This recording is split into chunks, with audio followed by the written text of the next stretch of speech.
This week on CNBC Sport, the podcast, Eli Manning's private equity firm Brand Velocity Group announces a new deal, taking a big swing in the world of youth sports.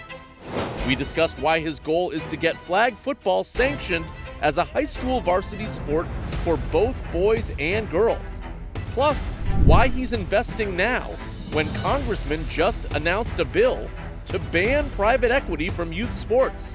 You just can't loop it into one thing and private equity and what they're doing. This is grassroots in the community. You're working with the YMCAs, you're working with the Parks and Recs, the PAL, helping them, keep prices low so kids can join in and play these sports. And so that is our model. That is what RCX has done. And we want to keep it that way. I asked Manning some burning questions about New York Giants starting quarterback Jaxson Dart, staying out of politics, and if he's a New York Knicks fan. All that and more coming up this week on CNBC Sport, the podcast. I am pleased to be joined by Eli Manning and Izell Reese, who are coming to us today to talk about youth sports and private equity. Both of these men, of course, have a background in football, but they also have a background in private equity. And so those two interests sort of fusing today. I want to start out with just allowing you guys to set the stage by introducing the deal news you have today, and then we'll sort of get into the cross-section of private equity and youth sports once we do that. But either one of you, explain what the news you have today is. Well, I'm excited about the news of being acquired. RCX Sports, I'm the CEO and founder. We've recently been acquired by BVG Brand Velocity Group, which Eli is a partner of, and just very excited, just given the work that we do in youth sports and this partnership that's going to allow us to move forward and grow with youth sports, rec leagues, and events that we focus on, and also keeping it affordable for kids in our model. So very excited about this news and where we are. And Izell, maybe just take a step back. Explain to people what RCX is. RCX Sports is a multi-sport platform working with the pro leagues. So we work with 6 pro leagues, NFL, NBA, Major League Soccer, NHL, and MLB, to name a few. And our model is built on working in youth sports and providing opportunities for kids at the rec-based, community-based league level. And we also do events as part. But what makes us unique is this opportunity of having the pro leagues brands as part. So a lot of people are familiar with NFL Flag that we started back with in 2019. And since that have been able to expand across all those pro leagues. So everywhere you see NFL Flag is a part of what we do. So how do you guys make money? We're a service provider to local organizations like Parks and Recs and YMCAs and so forth, a model that's been there through the test of time when you think about rec-based sports. And so what we're able to provide is those services, but also the licensed branded pro marks. So those uniforms, those footballs, those flag belts, all of that product comes through us. I like to tell people we're like Little League Baseball meets Fanatics. And so by having those pro brands and keeping them affordable, that's what our model is. We're a cause-based business.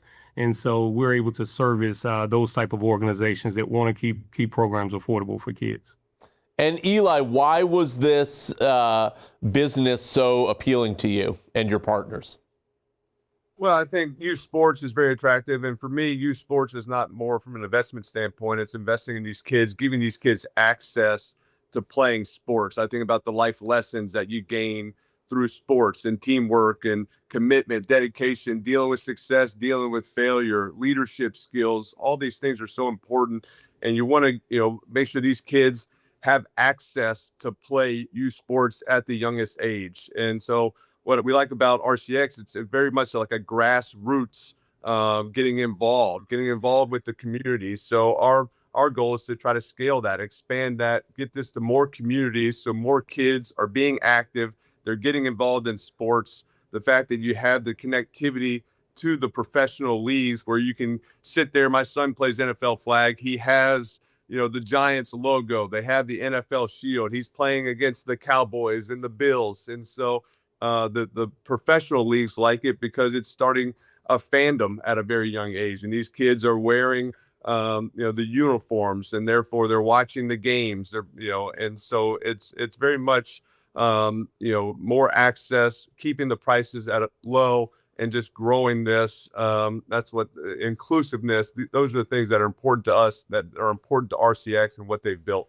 So help me explain this, because I think there's a natural tension. And in fact, there's literally Democratic congressmen who have brought out this bill to say, keep private equity out of youth sports, which would formally ban private equity from even getting into this business. But what you're talking about, Eli, is increasing access, keeping prices low. That sounds antithetical to the way many people think of private equity. So give us your side of things. Explain why private equity and youth sports can, in fact, be a match.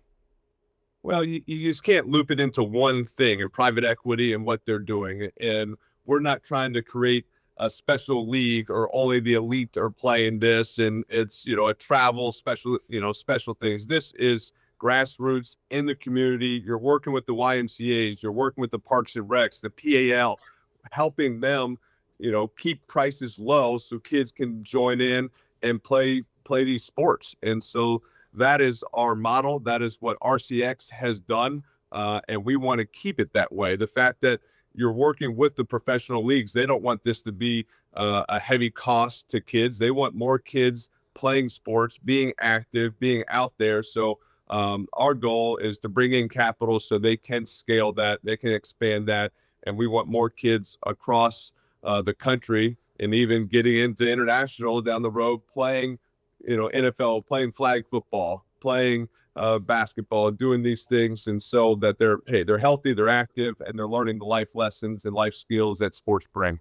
I'd be curious to hear from both of you on the larger subject of youth sports.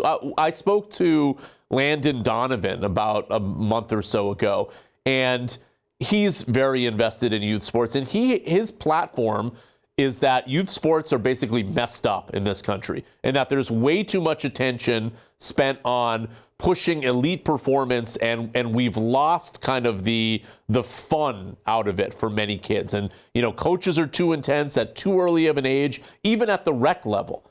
I'm curious to hear from both of you if you agree with that, if you think that's just a slice of youth sports today, and if you do agree with that, what we should do about it. Yeah, I'll jump in. And I think, I've been in youth sports for a very long time, since my playing days, and I hung on my cleats back in 2005. And so I've been in this space for the reasons that you bring attention to, and that is not only as much as we talk about keeping sports affordable, but there's a reason why we went to multi-sport pro leagues, and that was to give kids multi-sport opportunities. You hear a lot about sports specialization. You hear a lot about travel ball and pricing kids out. And so I think as we continue to look at this space, it has changed, but it does give and lend itself to opportunities of keeping youth sports the way when we played, Eli and myself. And that's what it needs. And we need that at the core. And you think about, there are organizations like we've mentioned, Parks and Recs and Wise, that are true to that and mission aligned. And I think that's what was important for pro leagues to get involved, because when the pro league voices speak, when pro athletes speak, it speaks volumes, and we know what sports should be and youth sports should be, and every kid should have those opportunities as well. And so you think about ways of how do you break down those barriers? How do you keep girls in sport? I mean, girls fall out at a very high rate, and so we'll continue to look at ways of how we do that. And so as more people get into this space, you would hope that resources we be put to it, and mission alignment is like similar to what Eli and they've created with BVG. Because it does take resources to do things the right way as well. And so I think it's a real need for more voices in youth sports. And I'm glad the pro leagues have taken a strong stance, and governing bodies in really making sure youth sports and these kids are getting the proper experiences that are needed. Eli, you've been such a champion of flag football specifically. I know your daughters play flag football. My sons play flag football. And one of the things that is in the back of my mind now, as they start to get a little bit older, they're still not high school age yet, but when they do reach the high school level, and these are boys, not girls, there is no more flag football program at the high school level. They can play independently, but once you get into high schools around the country, it's still all tackle. And I'm curious if you would like to see flag football as a varsity sport at the high school level for both boys and girls?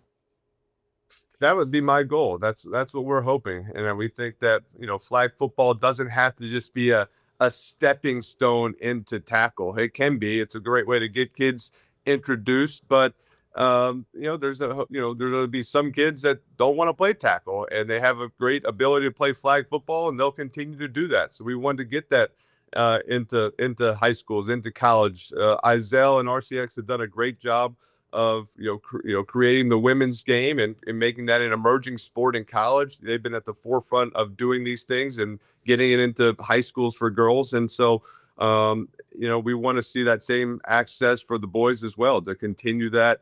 Obviously, with the Olympics coming up and flag football being an Olympic sport in 28, you're starting to see, get more attention around the boys in flag football and what they're doing. And so that is the ultimate goal, to make this where you don't have to make that decision or make a switch into tackle.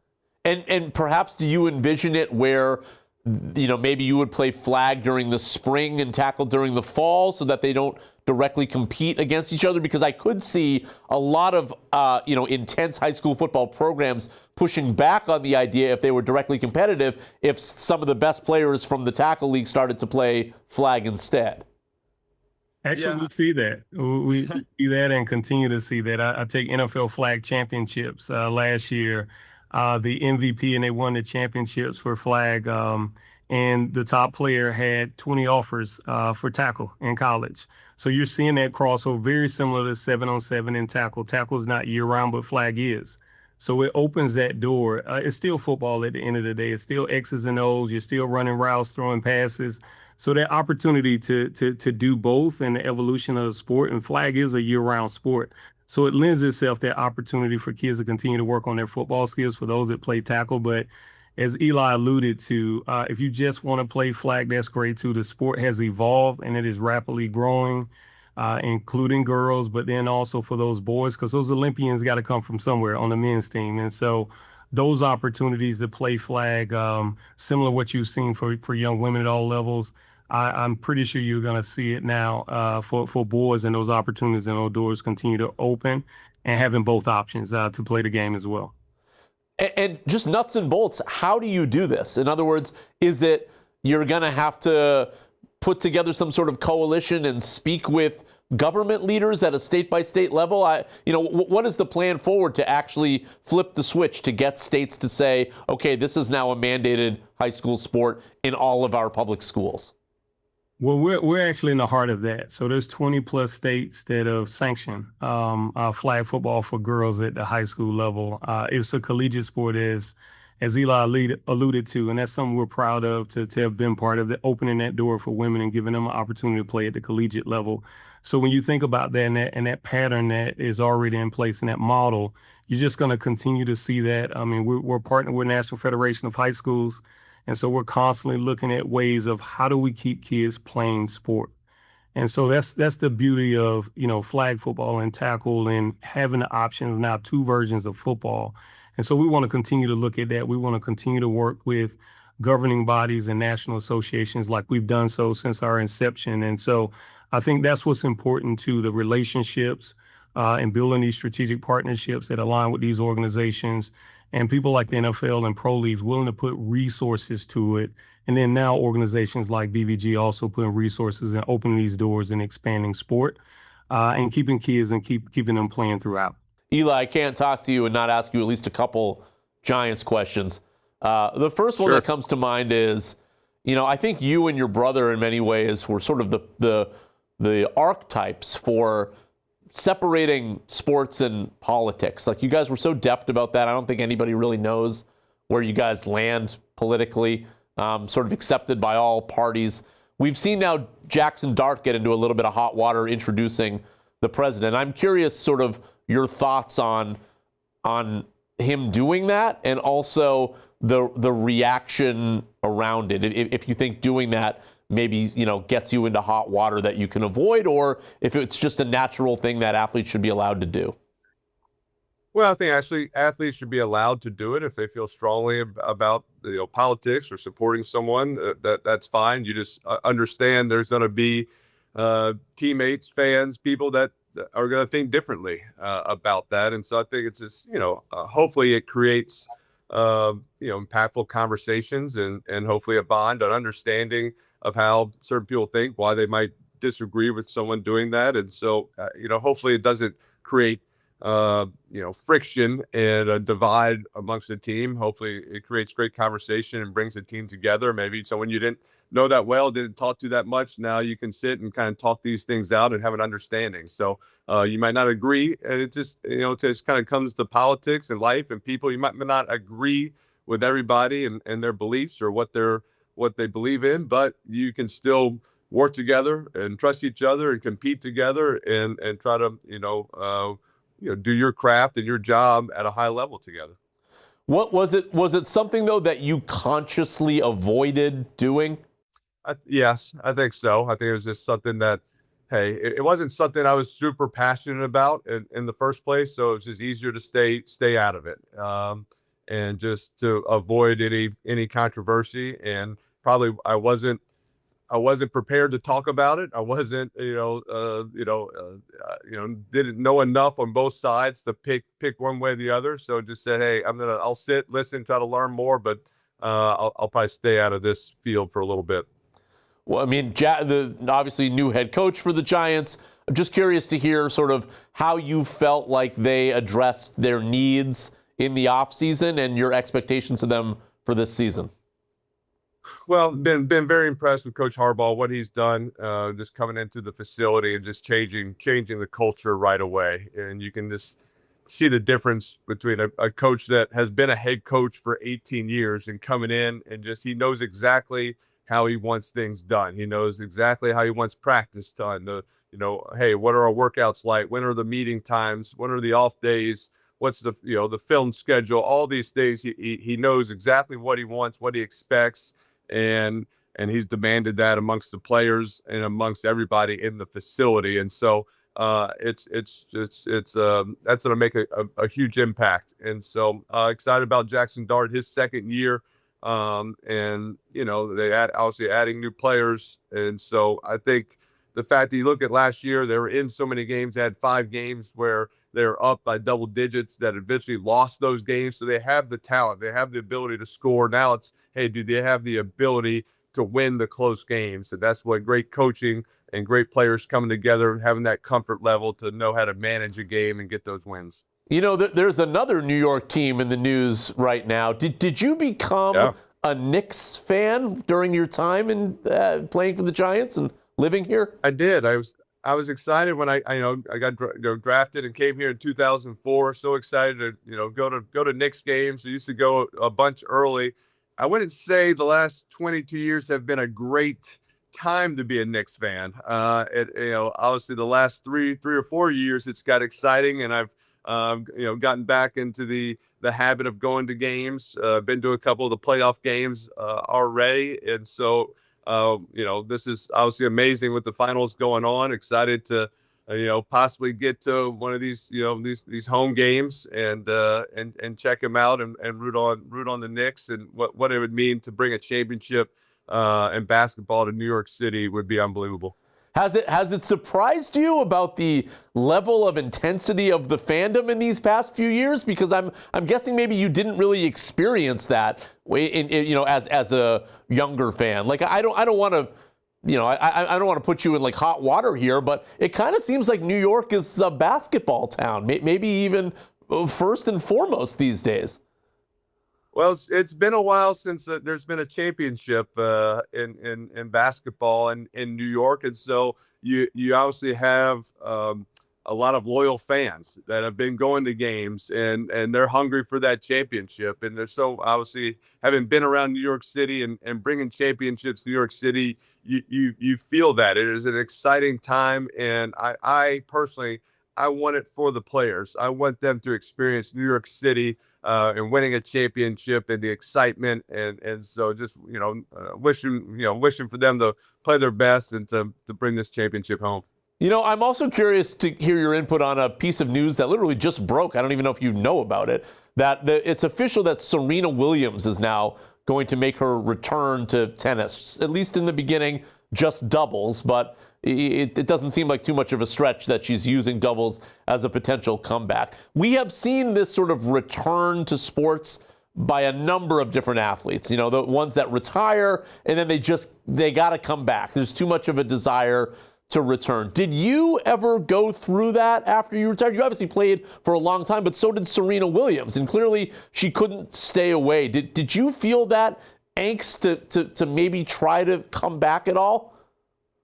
I kind of had a one retirement rule, and so just one time and done, and I knew I was done. But it's a credit to Serena. Just I know her well. I know we're about the same age. I think she may be 44 years old and coming back and still playing. But it's a credit to how she trains and staying healthy, and one of the greatest athletes that we've ever seen. And so excited for her that she is coming back. She obviously she has the passion, she has the work ethic and the skills to do it, and look forward to seeing her back on the court. Izell, Eli, thank you both for joining us. Exciting deal, and good luck on both ends of it. Thanks so much.